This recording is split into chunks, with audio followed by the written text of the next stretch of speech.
राज ठाकरेंनी उद्धव ठाकरेंना दिलेली टाळी आणि त्यावर उद्धव ठाकरेंचा प्रतिसाद यामुळे महाराष्ट्रात पुन्हा एकदा राजकीय भूकंपाचे संकेत मिळत आहेत। पण गेल्या काही महिन्यातील राजकीय उलथापालथी पाहता राज ठाकरेंच्या टाळीचा अन्वयार्थ नेमका काय आहे जाणून घेऊयात।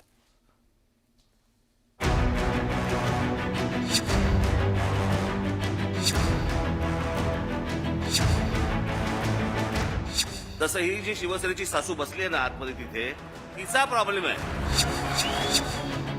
अशा खेळाडूंकडे मी लक्ष देत नाही, कारण हे खेळाडू नेमकं कोणत्या कोणत्या मैदानात कोणते कोणते खेळ करतात हे आतापर्यंत लोकांनी अनुभवलेलं आहे। कधी मराठीचा खेळ, कधी हिंदुत्वाचा खेळ, कधी ह्याचा खेळ।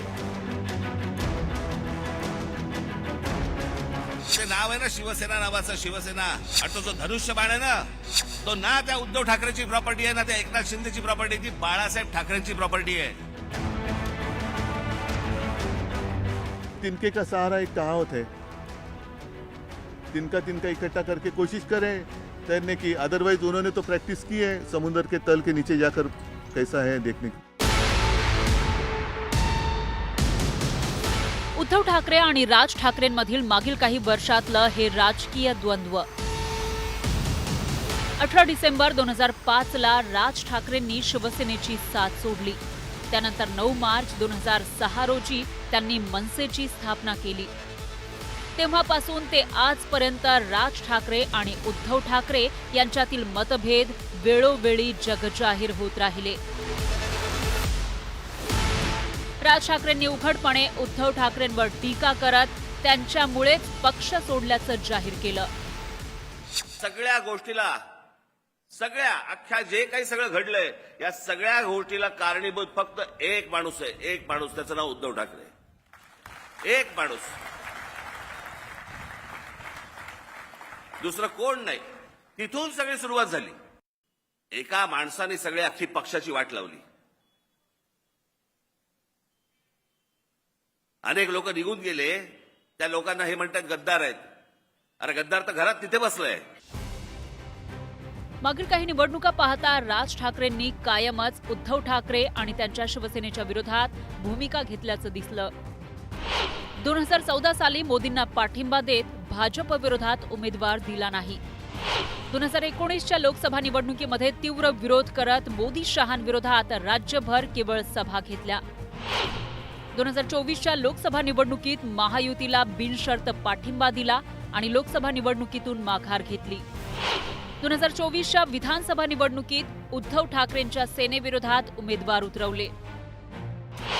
2019 नंतर राज ठाकरेंची भाजप आणि शिंदेंच्या शिवसेनेसोबतची जवळीक वाढली आहे। फडणवीस शिंदेंसोबतची त्यांची मैत्री जगजाहीर आहे। फडणवीसांचं दिवाळीला राज ठाकरेंच्या निवासस्थानी येणं असो, नव्या घराच्या पाहणीला राज ठाकरेंनी फडणवीसांना बोलावणं असो, एकनाथ शिंदे आणि फडणवीसांच्या शिवतीर्थावरच्या भेटीगाठी असो किंवा मग आता नुकतंच एकनाथ शिंदेंना राज ठाकरेंनी आमरसपुरीच्या जेवणासाठी बोलावणं असो, राज ठाकरेंच्या या सगळ्या भूमिका उद्धव ठाकरेंच्या विरोधातील आहेत। विशेष म्हणजे गुढीपाडव्याच्या भाषणात राज ठाकरेंनी थेटपणे भाजपला ऑफर दिल्याचंही पाहायला मिळालं होतं। आता झाला, निवडणुका संपल्या, शिमगा झालेला आहे, होळी संपलेली आहे। तुमच्या साक्षीने सांगतो, माझं खरं तर देवेंद्र फडणवीस तुमच्या हातामध्ये एक चांगलं राज्य, सुसंस्कृत राज्य हातामध्ये आलेलं आहे। याच्याकडे नीट बघा। चांगल्या पद्धतीने मराठी माणसाकडे पाहणार असाल तर आमचा तुम्हाला पाठिंबा निश्चित राहील। प्रत्येक गोष्ट आमची ऐकून करा।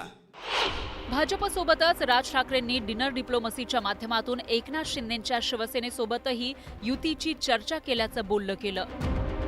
त्यामुळे एकीकडे महायुतीशी जवळीक साधत कायम उद्धव ठाकरेंना लक्ष करणाऱ्या राज ठाकरेंनी आता अचानकपणे उद्धव ठाकरेंनाही टाळी देण्यासाठी हात पुढे केलाय। ज्या वेगानं राज ठाकरे भूमिका बदलतायत त्यावरून काही सवाल उपस्थित होत आहेत।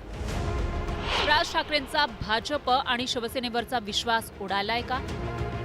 राज ठाकरे एकाच वेळी शिंदे आणि उद्धव ठाकरेंनाही खेळवतायत का? उद्धव ठाकरेंची साथ ही मनसेसाठी राजकीय पुनरुज्जीवनाची गरज आहे का? की मराठीच्या मुद्द्यावर उद्धव ठाकरेंची कोंडी करण्याची ही खेळी आहे? आगामी निवडणुकीत ठाकरेंची मराठी मतं फोडण्याचा हा डाव आहे का?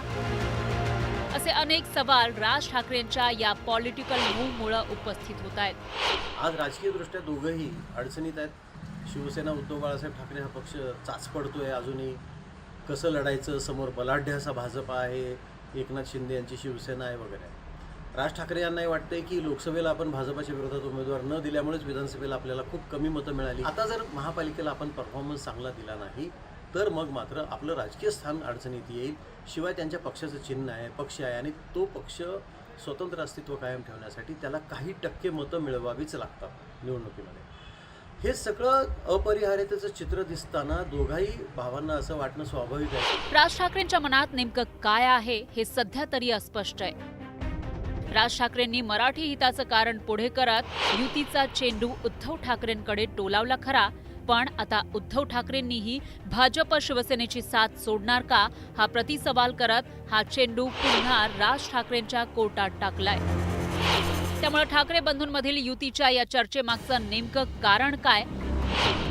खरंच ठाकरे बंधू एकत्र येणार का? महाराष्ट्रात पुन्हा राजकीय भूकंप होणार का? या प्रश्नांची उत्तरं जाणण्यासाठी तुर्तास तरी वाट पाहावी लागणार आहे. Bureau report, news 18 Lokmat.